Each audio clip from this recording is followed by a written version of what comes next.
Guys Indian bike driving থ্রিডিতে আজকে আমি খুলে ফেলেছি ফুচকার দোকান। আর তোমরা এখানে দেখতেই পাচ্ছ ভাই সাব কতগুলো লোক ফুচকা খাওয়ার জন্য লাইন দিয়ে দাঁড়িয়ে আছে। কিন্তু আমার সাথে কি এমন হলো যে শেষ পর্যন্ত আমাকে ফুচকার দোকান খুলতে হলো? জানার জন্য ভিডিওটিকে শেষ পর্যন্ত অবশ্যই দেখো, শেষে অনেক বেশি মজা আছে।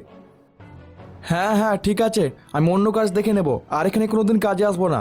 আজকে কাজে আসতে আমার মাত্র 5 মিনিট দেরি হয়েছে, তাতেই বস আমাকে বকাবকি শুরু করে দিয়েছে। তবে গাইস বস প্রতিদিন লেট করে এলে তার বেলায় কোনো দোষ নেই, আর আমার সামান্য একটু দেরি হয়েছে তাতেই কত বকাবকি শুরু করেছে। এক তো প্রতিদিন ঠান্ডায় কাজে আসতে অবস্থা খারাপ হয়ে যাচ্ছে, তার উপরে ভাই বস আবার মাথা খারাপ করছে। কোনো ব্যাপার না, আমি তো বসকে বলে দিয়েছি আমি আর কাজে আসবো না, এবার থেকে আমি অন্য কাজ করব। তবে ইয়ার এখানে এত জ্যাম কিসের? এতগুলো গাড়ি রাস্তায় দাঁড়িয়ে রয়েছে।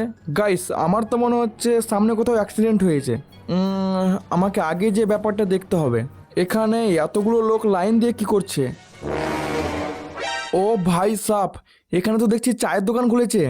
আর গাইস চায়ের দোকান, তাও আবার আমাদের ইন্ডিয়ান বাইক ড্রাইভিং থ্রিডিতে।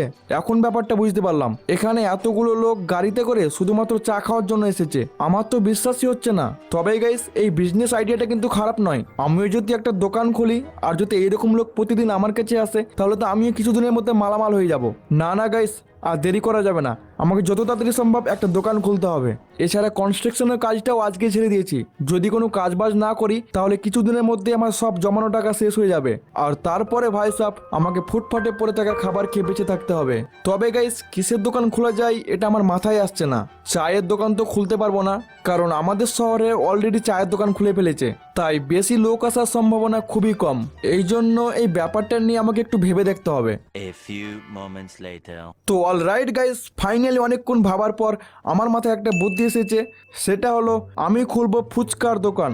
হ্যাঁ গাইস, তোমরা ঠিকই শুনেছো, ফুচকার দোকান। আর তোমরা কারা কারা ফুচকা খেতে ভালোবাসো কমেন্ট করে জানাও। তো চলো আর যে স্টুলটা ওপেন করে একবার দেখে নেওয়া যাক দোকান খোলার জন্য জিনিসপাতিগুলো কোথায় রাখা আছে, কারণ সেইগুলি ছাড়া তো দোকান খোলাই যাবে না। তো আমি এখানে আর যে স্টুলে লিখে দিয়েছি পানিপুরি। আর ভাই এটা কি? কিল 2 কিংকং অ্যান্ড 2 গন্ডার অ্যান্ড গেট পানিপুরি স্টল। তো গাইস ফাইনালি আমার কাছে মিশন চলে এসেছে। এখন আমাকে 2টা কিংকং অ্যান্ড 2টা গন্ডারকে কিল করতে হবে, আর তারপরে ফুচকার দোকানে লোকেশন পাবো। তবে গাইস কিংকং, আমি যতদূর জানি কিংকং অনেক বেশি পাওয়ারফুল হয়, তাও একটা নয় দুটো। ভাই সাপ আমার তো ভেবেই ভয় হচ্ছে, জানি না কি হবে। আরে ইয়ার, এখানে তো কে অ্যাক্সিডেন্ট করে দিয়েছে। গাইস যবে থেকে আমাদের পুলিশ স্টেশনে পুলিশওয়ালারা থাকছে না, তবে থেকে আমাদের শহরে ক্রাইম বেড়েই চলেছে। এর জন্য কিছু একটা করতে হবে।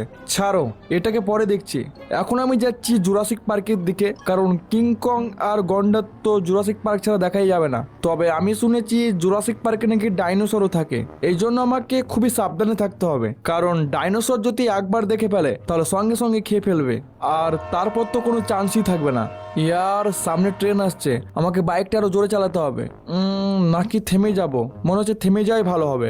ভাই এই ট্রেনগুলো না যখন আমি যাব তখনই কেটে যাওয়ার সময় হয়। ছাড়ো, এখানে ট্রেন চলে গিয়েছে, এখন আমি যাচ্ছি জুরাসিক পার্ক। তো আমি এখানে পার্কের ভিতরে চলে এসেছি, আর ভাই কখন থেকে কিংকংকে খুঁজছি কিন্তু দেখতেই পাচ্ছি না। ইয়ার মনে হচ্ছে আমাকে আরো ভিতরে যেতে হবে, কারণ কিংকং এর সাইজ অনেকটাও বড় হয়, আর খাবারের জন্য হয়তো ভিতরের দিকেই থাকবে। আরে এই তো পেয়েছি, একসাথে দুটো কিংকং। মনে হচ্ছে আমাকে এখনো পর্যন্ত দেখেনি।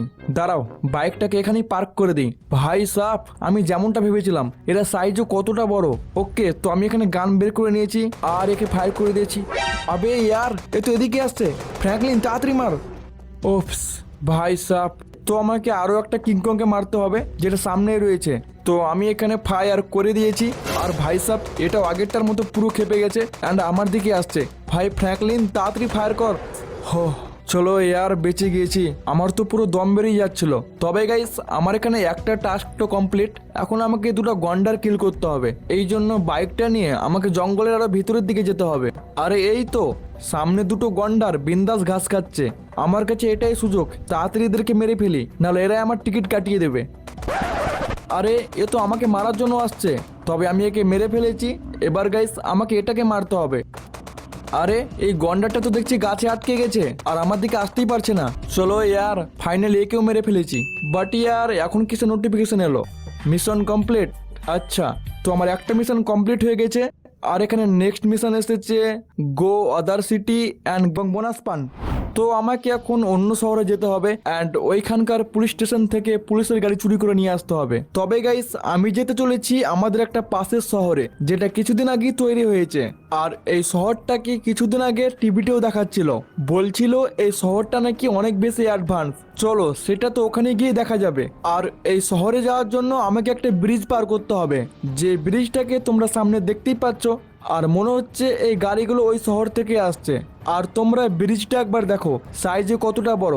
তো আমি যতক্ষণ ওই শহরে যাচ্ছি, তোমরা যারা যারা এখনো পর্যন্ত ভিডিওটা একটা লাইক করনি, তাড়াতাড়ি লাইক করে দাও, কারণ তোমাদের লাইকের পাওয়ার অনেক। এছাড়া তোমরা লাইক না করলে হয়তো আমি মিশনটা এখানেই ফেল হয়ে যেতে পারি। আর যারা যারা ভিডিও দেখো কিন্তু এখনো পর্যন্ত চ্যানেলটা সাবস্ক্রাইব করনি, তারা কি করছো ইয়ার, চ্যানেলটা এখনই সাবস্ক্রাইব করে নাও। আর পাশে থাকা বেল আইকনটি কিন্তু অবশ্যই অল প্রেস করবে, এর ফলে আমি যখনই নতুন ভিডিও আপলোড করবো সঙ্গে সঙ্গে তোমরা নোটিফিকেশন আকারে দেখতে পেয়ে যাবে। তো অলরাইট গাইস, আমি এখানে নতুন শহরে চলে এসেছি, কিন্তু ইয়ার এখানে মেয়েটা এইভাবে ঘুরছে কেন? গাইস আমার মনে হচ্ছে মেয়েটা পুরো পাগল হয়ে গেছে। একে ছাড়ো, এখন আমাকে খুঁজে বের করতে হবে এই শহরের পুলিশ স্টেশন, যেটা আই থিঙ্ক সামনের দিকেই রয়েছে। তবে গাইস এই শহরটা কিন্তু অনেক বেশি সুন্দর, তোমরা দেখতেই পাচ্ছ চারিদিকে শুধু গাছ আর গাছ। আর এটা হলো পেট্রোল পাম্প অ্যান্ড এই সাইডে রয়েছে হসপিটাল, যেটা কিনা আমাদের শহরে নেই। মনে হয় টিভিতে সত্যিই দেখাচ্ছিল। এই শহরটা তো আমাদের থেকে অনেক বেশি এগিয়ে আছে। তো অলরাইট, আমি এখানে চলে এসেছি পুলিশ স্টেশনের সামনে অ্যান্ড তোমরা দেখতেই পাচ্ছ ভাই সাপ, এই পুলিশ স্টেশনটা আমাদের শহরের থেকে কতটা বড়। তো গাইস এর ভিতরেই রাখা আছে সেই গাড়িটা, যেটা আমাকে চুরি করে নিয়ে যেতে হবে। আর এইটো সেই গাড়িটা। তো গাইস চলো এটাকে তাড়াতাড়ি নিয়ে আমাদের শহরে যাওয়া যাক। আর এটা আমাকে যত তাড়াতাড়ি সম্ভব করতে হবে, না হলে একবার যদি ধরা পড়ি তাহলে জানি না কতদিনের জন্য জেলে ভরে দেবে। তো অলরাইট গাইস, তোমরা এখানে দেখতেই পাচ্ছ ফাইনালি আমি গাড়ি নিয়ে আমাদের শহরে চলে এসেছি। এখন আমাকে গাড়িটা রাখার জন্য পুলিশ স্টেশনে যেতে হবে। আর তারপরেই ভাই সাহেব পুলিশওয়ালারা আমাকে ফুচকার দোকানের লোকেশন বলে দেবে। আরে ইয়ার, এ কি নাটক করছে নাকি? একটুটা সহজেই মরে গেল। আরে ফ্র্যাঙ্কলিন, তুই গাড়ি নিয়ে চলে এসেছিস, সাব্বাস। এই গাড়িটা আমাদের শহরেই ছিল, কিন্তু হতচ্ছাড়া একটা চোর এসে গাড়িটা চুরি করে অন্য শহরে নিয়ে চলে যায়। আচ্ছা ঠিক আছে স্যার, এখন আপনারা আমাকে বলুন আমার ফুচকার দোকানটা কোথায় আছে? ঠিক আছে শোন, এই ফুচকার দোকানটা নেওয়ার জন্য তোকে একটা কঠিন র্যাম্প কমপ্লিট করতে হবে, যেটা কিনা অনেক বেশি কঠিন। তবে তুই যদি এই র্যাম্পটা কমপ্লিট করতে পারিস তাহলে এই ফুচকার দোকানটা পেয়ে যাবি। তো গাইস তোমরা যেমনটা শুনলে, আমাকে এই দোকানটা নেওয়ার জন্য একটা কঠিন র্যাম্প কমপ্লিট করতে হবে। তবে যত কঠিনই হোক না কেন আমি তো কমপ্লিট করে ফেলবো, কারণ ফুচকার দোকান বলে কথা। আমি এখানে সেই র্যাম্পের কাছে চলে এসেছি, এটাই হলো সেই র্যাম্পটা অ্যান্ড এখানে রাখা আছে একটি বাইক, এটা দিয়ে আমাকে র্যাম্পটা কমপ্লিট করতে হবে। তো এখানে সামনে রয়েছে একটা পাতলা রাস্তা, যেটাকে অতটা কঠিন বলে তো মনে হচ্ছে না, তাও একটু সাবধান তো থাকতেই হবে। আর এরপর রয়েছে কিছু পাখা যেগুলো ঘুরছে, কিন্তু এগুলোকেও ইজিলি পার করে নেওয়া যাবে। আর এটাকেও পার করে নিয়েছি। এবার সামনে রয়েছে একটা উঁচু জায়গা। তো গাইস চলো এই র্যাম্পটা কমপ্লিট করে নেই, একেবারে তোমাদের সাথে কথা হচ্ছে। A few moments later. তো গাইস ফাইনালি আমি এখানে ফুচকার দোকানের কাছে পৌঁছে গেছি। তো চলো আর দেরি না করে তাড়াতাড়ি এটাকে কালেক্ট করে নিই। আর গাইস ফাইনালি আমি এখানে খুলে ফেলেছি ফুচকার দোকান, যেমনটা তোমরা দেখতেই পাচ্ছ। এই কাঁচের ভিতরে কতগুলি ফুচকা রয়েছে। আর ভাই সাহেব এদিকে একবার দেখো, ফুচকা খাওয়ার জন্য কতগুলো লোক লাইন দিয়ে দাঁড়িয়ে আছে, 1 2 3 4 5 ভাই অনেক লোক। আর ভাই ফ্র্যাঙ্কলিন তো খুশিতে ডান্স শুরু করে দিয়েছে। আর আমি ফোন করে চিন্টুকেও ডেকে নিয়েছিলাম, কারণ আমি জানতাম দোকানে অনেক বেশি ভিড় হবে, একাই বিক্রি করা সম্ভব হবে না। তাই তোমরা দেখতেই পাচ্ছ চিন্টুও কিন্তু পাশে ডান্স করা শুরু করে দিয়েছে। তবে চিন্টুকে কিন্তু আমাকে মাইনে দিতে হবে। তো চলো আমি ফুচকা বিক্রি শুরু করি। আর আজকে ভিডিওটা এই পর্যন্তই ছিল, কেমন হলো কমেন্টে অবশ্যই জানাবে। Bye guys.